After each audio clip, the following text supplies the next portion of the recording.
C'è una legge in Veneto, la numero 6 del 2002, che impone ai comuni l'utilizzo dei prodotti biologici o IGP, identificazione geografica protetta, quotidianamente nei pasti distribuiti all'interno delle mense scolastiche e pubbliche, legge che però non pare essere rispettata da tutti. Veneto Agricoltura infatti ha effettuato un'indagine tra 114 grossi comuni veneti sopra i 10.000 abitanti sull'utilizzo di alimentazione bio nelle scuole. A rispondere solo 60 comuni. Di questi un 65% dichiara di inserire almeno un prodotto biologico quotidianamente all'interno dei pasti per mense scolastiche e ospedaliere.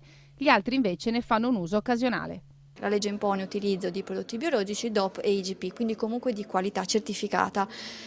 Perché non c'è la temperanza, la legge è così limitata? Perché questa legge fondamentalmente non prevede delle sanzioni per cui i comuni, adducendo varie motivazioni, tra cui anche una maggiore, come dire, un maggiore impegno economico da parte dei comuni, da parte magari anche delle famiglie, dell'alimentazione biologica piuttosto che senza prodotti biologici, e questo però in questi seminari chi ha partecipato e chi partecipa oggi scoprirà che non è così vero.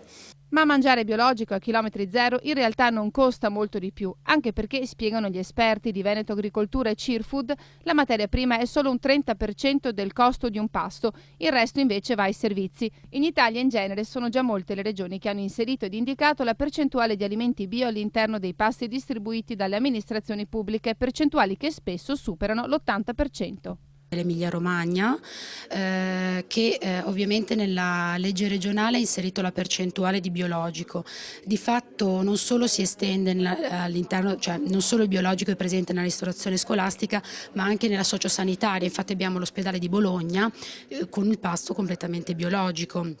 Abbiamo il Friuli Venezia Giulia che tende a proporre un'alta percentuale di biologico supportata anche dai contributi della regione.